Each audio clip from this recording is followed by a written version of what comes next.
Please ভিডিওটা ভালো করে শোনো, দেখো, তারপরে কমেন্ট করো। তোমাদের দেওয়া নামই আমি কিন্তু চ্যানেল চেঞ্জ করছি, চ্যানেলের নাম দিচ্ছি। 3-4 দিন ধরে ভেবে রাখা ম্যাগির আশা আজকে পূর্ণ করলো। আজকে দেরি হতে দেয়নি, একদম টাইম মতো আমি খাবো ভেবেছি। আবার যদি আমি ছাতাগুলো নিয়ে চলে আসি, আজকে দিতাম না ছাতা, আমি জানি কবে থেকে সে ম্যাগি বলে যাচ্ছি। বা হ্যাঁ ঠিক আছে, ও খাক। আর এদিকে ঘরের সমস্ত কাজকর্ম হয়ে গেছে সকালের, আমিও খেয়ে নিয়েছি, পাউরুটি খেয়েছি আমি। টেবিল পরিষ্কার, বাসন কোসনগুলো জায়গা মতো রাখতে এসো রাখিনি, কারণ তখন না জল ধরেনি। এটা বাইরে থাক, এটাতে আজকে রান্না করব না, এটাতে করবো, এটা তুলে দেবো। আর আজকে চিংড়ি মাছ বার করবো, কারণ কচুরলতি হবে।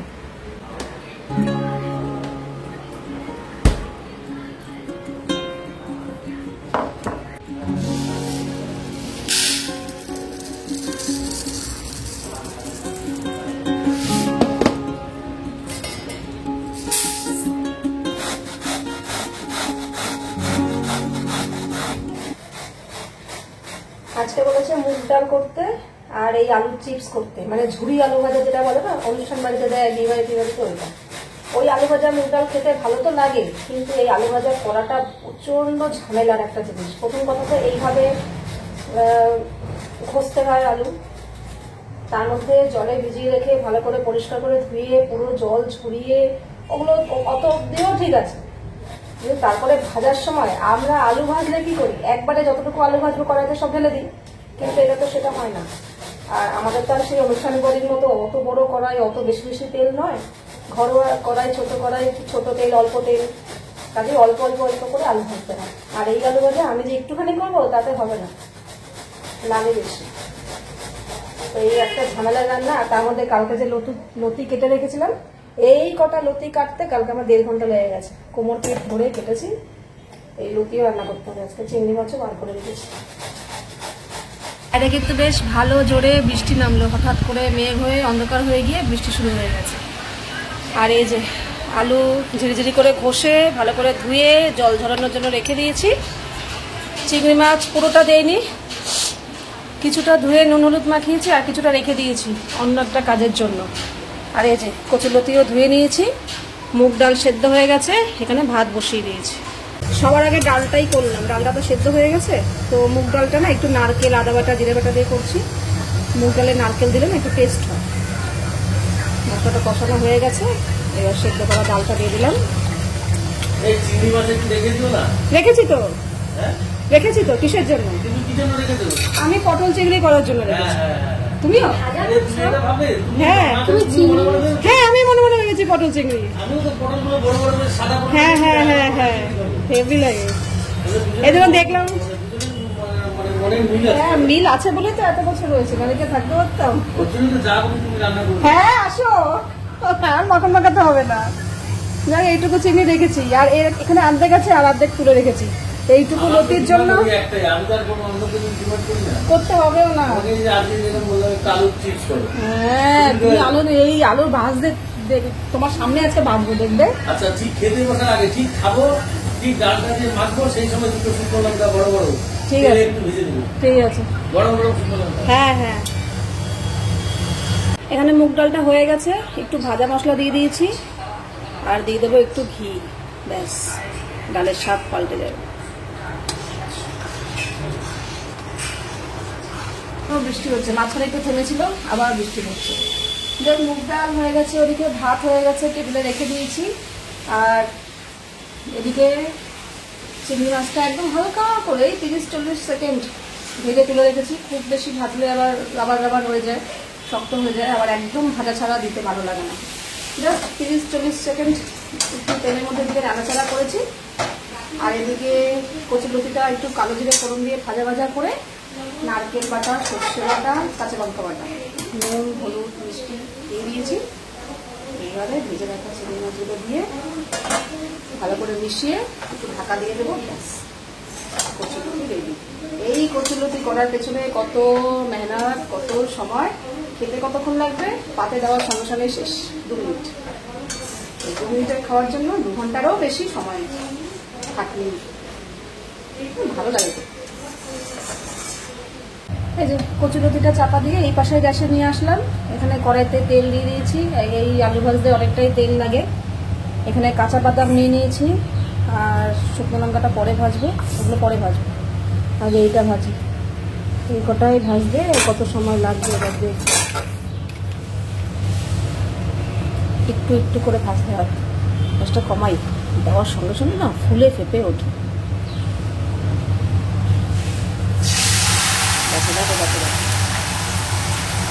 এটা যদি গ্যাসটা বাড়ানো থাকতো না বাবা, আমার একবার হয়েছিল সেই হাতে হাতে লেগে তার অবস্থা। এবার বাড়ি দিই। এদিকে এই যে এতটা হয়েছে, আর এই যে কড়াইতে এটাই লাস্ট, এটা করলেই হয়ে যায়। তারপর বাদাম আর শুকনো লঙ্কাটা ভাজবো, তাহলেই হয়ে যায়। রান্না বান্না কমপ্লিট।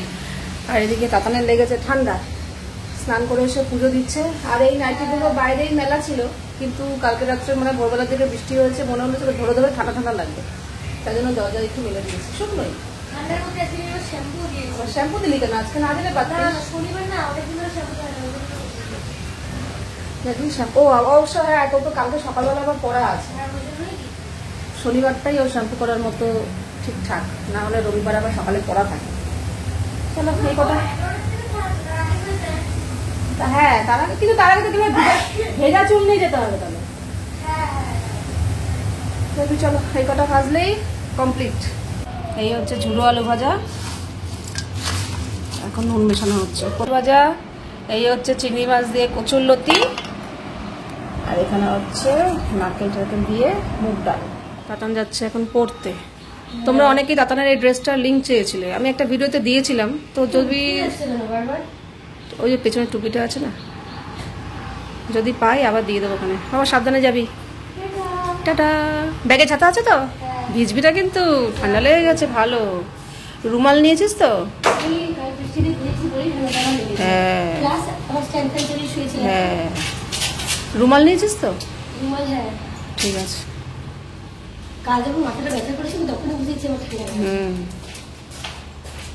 ভিজবি না। হ্যাঁ টাটা। তাতা নেই, বাড়িতে ঢুকলো আজকে, তাড়াতাড়ি চলে এসছে, তার জন্য একটু মুড়ি চানাচুর রেখে দিলাম। আরে বেচারা চোখ মুখ বসে গেছে, এসে বলছে তাড়াতাড়ি খেতে দাও, তাড়াতাড়ি খেতে দাও। খেয়ে দেখ, ঠিক আছে। এর আগের দিন যখন সুজির লাড্ডু বানিয়েছিলাম, তোমরা অনেকেই বলেছো আমাকে পরে কমেন্ট করে যে দিদি তোমার দেখা দেখি আমরাও বানিয়েছি, খুব ভালো হয়েছিল খেতে। তো এরকম বেশ ভালো লাগে। আমি যেটা বানাই তোমরা যখন আবার পরে বলো, বলে আবার মানে বানিয়ে আবার বলো যে ভালো হয়েছিল, আমারও বেশ তাতে আরো উৎসাহ বাড়ে। যাক, এছাড়া আমার নিজেরও নিত্য নতুন রান্না ট্রাই করতে ভালো লাগে, সে ভালো হোক খারাপ হোক পরের ব্যাপার, কিন্তু করতে ভালো লাগে আর কি। তো আজকে রান্নার কোনো ঝামেলা নেই। দুপুরের ডাল রয়েছে, ইন্দ্র বললো তাহলে আলু সেদ্ধ দিয়ে ভাত বসিয়ে দেবো, ডাল আলু সেদ্ধ ভাত খেয়ে নেবো। তো তার জন্য ভাবলাম যে কদিন ধরেই বলছে একটু বেসনের লাড্ডু বানাও, বেসনের লাড্ডু বানাও। অ্যাকচুয়ালি বেসনের লাড্ডু না আমি এর আগে বানিয়েছিলাম, 2বার না 3বার বানিয়েছিলাম, তখন ভিডিও করতাম না, প্লাস ভিডিও করার পরেও একবার বানিয়েছিলাম। তো ওর খুব ভালো লেগেছে, তো এই জন্য প্রায় কিছু মিষ্টি কিছু বানালেই ওর আগেই বেসনের লাড্ডুর কথা বলে, কিন্তু বেসনের লাড্ডুতে না একটু ঘিটা বেশি লাগে, তো তাই জন্য আমি করতে চাই না। কিন্তু এই কদিন ধরে এমন বলছে, বললাম তাহলে থাক, আজকে যখন একটু হাত ফাঁকা আছে তো আজকে একটু বানিয়েই ফেলি। তো এই যে বেসনের প্যাকেট বার করেছি, এখন বেসনের লাড্ডু বানাবো। বেসনের লাড্ডু বানানোর প্রথম স্টেপ হচ্ছে চিনির একটা গুঁড়ো বানাতে হবে। চিনির গুঁড়ো বলতে ওই ডাইরেক্ট চিনি নিয়ে বেটে ফেললাম কিংবা মিক্সিতে ডাস্ট করে নিলাম, ওতে হবে না, এটা একটু ঘুরিয়ে অন্যরকম ভাবে করতে হবে। তো তাই জন্য গ্যাসে কড়াইটা বসিয়ে দিয়েছি, আর এই কাপের 1 কাপ মেপে আমি চিনি দিলাম, আর হাফ কাপের থেকে একটু কম, একটু না অনেকটাই কম, মানে 4 ভাগের 1 ভাগ জল দিলাম। দিয়ে এবার গ্যাসটা হাই ফ্লেম করে দিয়েছি, দিয়ে এবার ভালো করে মেশাতে হবে। না কোনো রকম শিরা বানাতে হবে না, এটা একটা চিনির, আমি না এটাকে বাংলায় কি বলে ঠিক জানি না, তবে হিন্দিতে আমি শুনেছি কি চিনির ভুড়া না কি একটা বলে, যাই হোক মোট কথা একটা বেসনের লাড্ডুতে যে দানাদার ব্যাপারটা থাকে না, সেটা এই চিনিটা দিয়েই করতে হবে। তো সেটা বানানোর জন্য দেখো হাই ফ্লেমে আমি বাড়িয়ে বাড়িয়ে এরকমভাবে করে নিয়েছি। তো বেশ অনেকটাই চিনি কিন্তু হয়ে এসছে, কড়াইয়ের সাইডে লেগে গেছে, তো তখনই বুঝতে পারলাম। এটা ঠান্ডা হয়ে গেলেই হয়ে যাবে। তো এই মুহূর্তে আমি গ্যাসটা একটু কমিয়ে দিয়ে 1 চামচ ঘি মিশিয়ে দিলাম। ঘি দিয়ে ঘিটাকে ভালো করে মিশিয়ে নেব, আর মেশানো হয়ে গেলে আমি গ্যাসটা বন্ধ করে দেব। কিন্তু গ্যাসটা বন্ধ করে দিয়েও আমি অনবরত নাড়তে থাকবো, কারণ এটা অনবরত না নাড়লে না ঠান্ডা হতে থাকলে না মানে জমাট বেঁধে যাবে, দলা বেঁধে যাবে, আর দলা পেকে গেলে কিন্তু এটা হবে না। দানাদার ভাব থাকবে কিন্তু একদম গুঁড়ো গুঁড়ো হবে, এরকম একটা ব্যাপার হতে হবে। তো বুঝতেই পারছো, কড়াইয়ের সাইডে দেখতেই পাচ্ছ অলরেডি ঠান্ডা হয়ে যাওয়াতে লেগে লেগে যাচ্ছে। তো আমি কন্টিনিউ কিন্তু খুন্তি দিয়ে আমি এরকমভাবে চেপে চেপে দিচ্ছি, যাতে যেটুকু দলা পেয়ে গেছে সেগুলো যেন ভেঙে যায়। কারণ এখন গরম গরম আছে, তো এখন এরকম করলে ভেঙে যাবে, কিন্তু যত ঠান্ডা হয়ে যাবে শক্ত হয়ে যাবে আর ভাঙতে চাইবে না। তো চেষ্টা করছি কন্টিনিউ, কিন্তু আমি এরকম নাড়িয়ে গেছি আর এরকম খুন্তি দিয়ে চেপে চেপে, যাতে যেটুকু দলাগুলো বাজছে সেগুলো গুঁড়ো হয়ে যাচ্ছে। তো এবার কড়াই থেকে একটু ঢেলে নিই, মোটামুটি আমার চিনির গুঁড়ো হয়ে গেছে।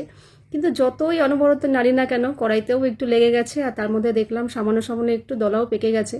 তাই জন্য এই হামানদিস্তাটা দিয়ে না একটুখানি হালকা হালকা করে ভেঙে ভেঙে এখনই দিচ্ছি, কারণ যত ঠান্ডা হবে আরও বেশি শক্ত হয়ে যাবে, অলরেডি শক্ত হয়ে গেছে। তো এটা দিয়ে দেখে দেখে যেগুলো একটু গোটা গোটা আছে সেগুলোকে একটু ভেঙে পুরো গুঁড়ো মতো করে নিলাম। এবার দেখো সুন্দরভাবে দানাদার ব্যাপারটা চলে এসছে। তো এটা একটা সাইডে রেখে দিলাম, রেখে দিয়ে কড়াইটাকে ভালো করে ধুয়ে আবার গ্যাসে বসিয়ে দিয়েছি। আর এখন আমি নিয়ে নেব যেই কাপে মেপে চিনি নিয়েছি, সেই একই কাপে মেপে আমি দু কাপ বেসন নিলাম। তো বেসনের লাড্ডু বানাতে গেলে ঘিয়েরই কামাল, বেশিরভাগটাই ঘি লাগে। তবে এখন আমি ঘি দেব না, আগে আমি বেসনটাকে কড়াইতে ভালো করে ভাজা ভাজা করে নেব একটুখানি মিডিয়াম ফ্লেমে, ওই মোটামুটি 4-5 মিনিটের মতো একটু ভাজা ভাজা করে নেব। এটা আমি আজকে প্রথম করছি না, এর আগেও কয়েকবার করেছি, যার জন্য অতটাও অসুবিধা আমার হচ্ছে না। তো মোটামুটি 4-5 মিনিট বেসনটা ভাজা হওয়ার পর আমি ওই যেই কাপে মেপে সবকিছু নিয়েছি সেই কাপেরই হাফ কাপ ঘি তুলে নিয়েছি। তবে এখনই আমি হাফ কাপ দিলাম না, ওই মোটামুটি হাফের থেকে একটু কম দিলাম আর কি, মানে আর অল্প একটু কম আছে, বেশিটাই দিয়ে দিয়েছি হাফ কাপের। দিয়ে এবার গ্যাস কিন্তু আমার কমানো আছে, এখন বাড়াবো না আর কি, কমিয়ে এবার বেসন আর ঘিটা ভালো করে দেখো মিশিয়ে নিয়েছি। তো এইবার আমি ভালো করে মেশানোর পর এইবার যে বাকি ঘিটা আছে সেটাও দিয়ে দেবো, মানে পুরোপুরি হাফ কাপ ঘি আমি দিয়ে দিলাম। প্রথমে দিইনি কেন, যদি বেশি হয়ে যায় বলা তো যায় না, তাই জন্য দিয়ে দিলাম। দিয়ে আবার গ্যাসটা কমানো আছে, কমিয়ে 3-4 মিনিটের মতো আমি বেসন আর ঘি ভালো করে ভাজা ভাজা করে নেব। কিন্তু করার পরেও মনে হলো কি যে বেসনটা একটু ড্রাই মনে হচ্ছে, মানে আর একটু ঘি হলে ভালো হতো। তাই জন্য আমি আবার 2 চামচের মতো ঘি দিলাম। বললাম না এই বেসনের লাড্ডু মানে ঘিয়ের কি বলবো আর। তো যাই হোক, এইবার বেসনটা একটু ভেজা ভেজা হয়েছে, গ্যাস এখনো আমার কমানোই আছে, এখনো বন্ধ করিনি। ঘিটা দেওয়ার পর আরও 2 মিনিট আমি একটু এরকম নাড়াচাড়া করে নেব, তবে কন্টিনিউ নাড়াতে হবে। তো বেসন আর ঘিটা ভালো করে 2 মিনিট ভাজা ভাজা করে নিয়েছি, খুব বেশি ঘিও হলে কিন্তু হবে না, এইটাই ঠিকঠাক আছে আর কি। তো এবার কড়াই থেকে ঢেলে নিলাম, কারণ এটাকে ঠান্ডা হতে হবে। কারণ এই গরম অবস্থায় যদি আমি ওই চিনিটা মিশিয়ে দিই না, চিনিটা তাহলে গলে যাবে আর সেই দানাদার ব্যাপারটা থাকবে না। তো আমি ফ্যান চালিয়ে ফ্যানের নিচে এরকম একটু চামচ দিয়ে নাড়াচাড়া করে নিয়েছি। এইবার আমি এই চিনির হাফ গুঁড়ো মেশালাম, পুরোটা এখন মেশাচ্ছি না। তবে হ্যাঁ, এই সময় কিন্তু তোমরা যদি ড্রাই ফ্রুটস অ্যাড করতে চাও তো করতে পারো, আমি আর ওইসব ঝামেলায় গেলাম না। ও খেতে চেয়েছে কোনো রকম করে দিচ্ছি, মানে ওই আমন্ড, কাজু, পেস্তা এগুলো কুচি কুচি করে কেটে সামান্য একটু ঘি ভেজে এই সময়ই মিশিয়ে নিতে পারো। তো আমি যেহেতু ওইগুলো দেইনি, তো ওই জন্য ওই ঝামেলায় যায়নি। তো বাকি চিনির যে গুঁড়োটা সেটাও মিশিয়ে দিলাম। এবার ভালো করে বেসনের সাথে চিনির গুঁড়োটা মিশিয়ে নেব। আমার কিন্তু ঠান্ডা হয়ে গেছে মোটামুটি, খুব বেশি ঠান্ডা না, মানে হাতে আমি ধরতে পারছি এরকম ঠান্ডা।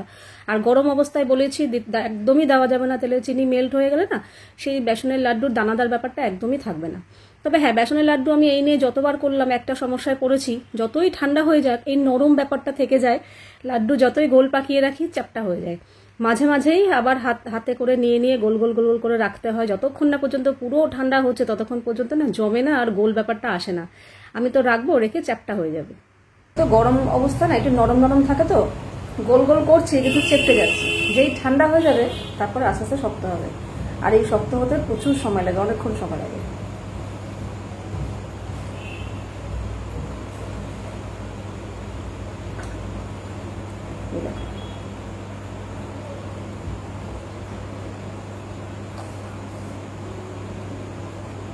খুব একটা ঝামেলা নেই, সময়ও বেশি লাগে না, কিন্তু এই যে ঘিটা প্রচুর লাগে।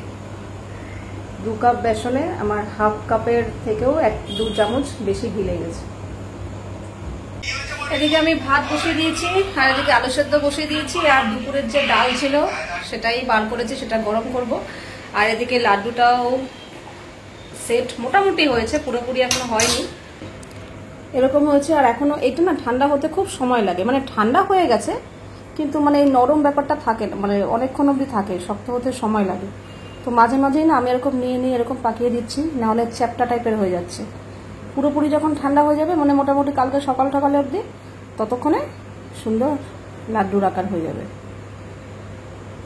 তো এই হচ্ছে বেসনের লাড্ডু। এখানে করতে করতে এখানে যে কটা দেখছো এখান থেকে দুখানা কম আছে, কারণ বানাতে বানাতে এই অলরেডি দুখানা খাওয়া হয়ে গেছে। খেয়ে বলছে হেভি হয়েছে, হেভি হয়েছে, 100-100। হ্যাঁ, মারাত্মক হয়েছে, সত্যি সুন্দর হয়েছে। ভালো হয়েছে? আমি তোমাকে কি করে বলছি না, সত্যি যাই হোক, এটা এখনো সুন্দর হয়েছে, হেভি সুন্দর। এখনো নরম আছে, শক্ত হয়ে গেলে আরো ভালো লাগবে। কিন্তু এটা এরকম বানিয়ে তুমি ভুল করলে কেন? এবার মাঝে মাঝে ভুল করে মানে এই নিয়ে 3বার না 4বার বানালাম। নিয়ে আসবো বেশি করে, একদম এবার প্রত্যেক সপ্তাহে হ্যাঁ আসো। আরে এই যে কটা করেছে এই কটা তো আমারই লাগে। হ্যাঁ, প্রচুর ঘিটা বেশি লাগে, আর কিছুই না। এ দেখো এখন একটু ঠান্ডা হয়ে গেছে না, লাড্ডুগুলো এখন পারফেক্ট হয়ে গেছে। তো চলো রেখে দিই। এতক্ষণ আমি এই থালাতেই রেখে দিয়েছিলাম, ওখানে তুলিনি, যে নরম রয়েছে, এখনো ঠিকঠাক করতে হচ্ছে।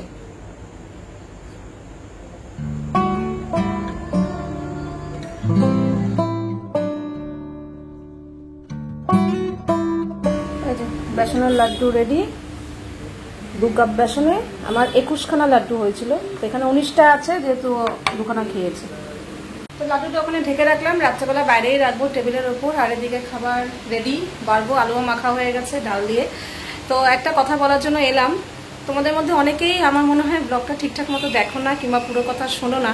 আমি গতকাল তাতানের চ্যানেলের কথা বলেছি, আমি আমার চ্যানেলের কথা বলিনি। আমার চ্যানেলের টাইটেল তোমার নাম চেঞ্জ করার কোনো প্রশ্নই ওঠে না, আমি তাতানের চ্যানেলের কথা বলেছি। প্লিজ ভিডিওটা ভালো করে শোনো, দেখো, তারপরে কমেন্ট করো। অনেকেই কমেন্ট করছো পূর্ণিমার লাইফস্টাইল, পূর্ণিমার ব্লগ। আবার একজন লিখেছো যে এটা পূর্ণিমার লাইফস্টাইল, পূর্ণিমার কাজকর্ম দেখাচ্ছে, তাহলে তাতানের নামটা কেন আসবে? প্লিজ ব্লগটা পুরো দেখো, পুরো শোনো, তারপরে কমেন্ট করো, ঠিক আছে? এরকম কেমন লাগে? কতজনকে রিপ্লাই দেবো? অনেকজন দেখছি এরকম আমার নাম দিয়ে বলেছো, তো ওটা তো আমার চ্যানেল নয়। আমি ওটা তাতানের নামেই, মানে ওদের নামে খুলেছিলাম। এখন তাতান নিজে দেখাচ্ছে ওর কাজকর্ম, তো কাজেই ওর নামেই হবে। যদি হয়, আমার নামটা কেন হবে? তো প্লিজ তোমাদের একটা রিকোয়েস্ট করছি, ব্লগটা ভালো করে দেখো। যে কোনো ব্লগই অনেক সময় এরকম হয়, তোমরা ভালো করে দেখো না, শোনো না, কমেন্ট করে ফেলো উল্টো পাল্টা। তো প্লিজ ভালো করে আগে দেখো, শোনো, বোঝো, তারপরে কমেন্ট করো। 11:30 আমার এদিকে সব কাজকর্ম কমপ্লিট। আর যে লাড্ডুগুলো এইভাবে রেখে দিয়েছি ঝুড়ি চাপা দিয়ে, যাতে হাওয়া বাতাসও ঢোকে, ঠান্ডা হয়। ঠান্ডা অলরেডি হয়ে গেছে, মানে লাড্ডুর মতো শক্ত হয়ে গেছে, সেই নরম জিনিসটা এখন আর নেই। আমি এখন অবধি একটাও খাইনি, কিন্তু যার উদ্দেশ্যে করা, যার জন্য করা, সে 2খানা খেয়ে নিয়েছে, গরম গরম, নরম নরম। তখনই বলছে যে হেভি হয়েছে, তোমাকে এটা 100-এ 100 দিচ্ছি। ঠিক আছে, যার জন্য করা তার ভালো লাগলেই হবে। তো এই রয়েছে, কালকে সকালে দেখা যাক, খাবোখানে খেয়ে দেখবো। আর একটা কথা, তোমাদের কালকের ব্লগে বলেছিলাম যে তাতানের চ্যানেলের নামটা চেঞ্জ করব। তো সেখানে তোমাদেরকেই বলেছিলাম যে কিছু নাম পাঠাতে। তোমরা অনেকে নাম পাঠিয়েছো, আবার অনেকে ভুলভাল আমার চ্যানেলের কথা ভেবে আমার নাম দিয়ে পাঠিয়েছো। ওখানে আমার নাম দেবো কেন? তো তার মধ্যে থেকে আমার একটা ভালো লাগলো, প্লাস ও তাতানের সাথেও আলোচনা করলাম, ও বললো হ্যাঁ এটা দাও, ঠিক আছে। একজন লিখেছো, অনেকেই লিখেছো তাতানস লাইফস্টাইল, তাতানস অ্যাক্টিভিটি, তারপর তাতানস ব্লগ, তাতানস আরও কিছু লিখেছো। তো ও চাইছে তাতান নামটা দিতে না, যেহেতু তাতানটা বাড়ির ডাক নাম, তো ও ওই নামটা দিতে চাইছে না, ও ভালো নাম দিতে চাইছে। আমি ঠিক আছে তাই দে, তোর যেহেতু ভালো নাম রিমি। তো তোমাদের মধ্যে একজন একটা কমেন্ট করেছো যে তাতানস ওয়ার্ল্ড, তো এইটা আমার বেশ ভালো লাগলো, তো ওটাই নেব, কিন্তু তাতানের জায়গায় রিমি নামটা দেবো, ঠিক আছে? তো তোমাদের দেওয়া নামই আমি কিন্তু চ্যানেল চেঞ্জ করছি, চ্যানেলের নাম দিচ্ছি রিমিস ওয়ার্ল্ড, এইটাই কিন্তু চ্যানেলের নাম হবে। আমি আজকে আর চেঞ্জ করছি না এত রাতে, কালকে দেখি সকালবেলা টাইম পেলে চেঞ্জ করে দেবো। ওর কথা কাল পরশুর মধ্যে চ্যানেলের নামটা চেঞ্জ করে দেবো, আর তোমাদেরই দেওয়ার নাম রাখলাম রিমিস ওয়ার্ল্ড। তো এখন থেকে আর fun with Tatan and Tojo থাকবে না, ওটা রিমিস ওয়ার্ল্ড করে দিলাম। তোমরা চাইলে ভিজিট করতে পারো, করিনি এখনো, করবো আর কি। তো চলো আজকের ভিডিওটা এখানেই শেষ করছি, আবার দেখা হবে তোমাদের সাথে নেক্সট ভিডিওতে। তোমরা সবাই খুব ভালো থাকবে, সাবধানে থাকবে, সুস্থ থাকবে। তাহলে love you all, good night and tata.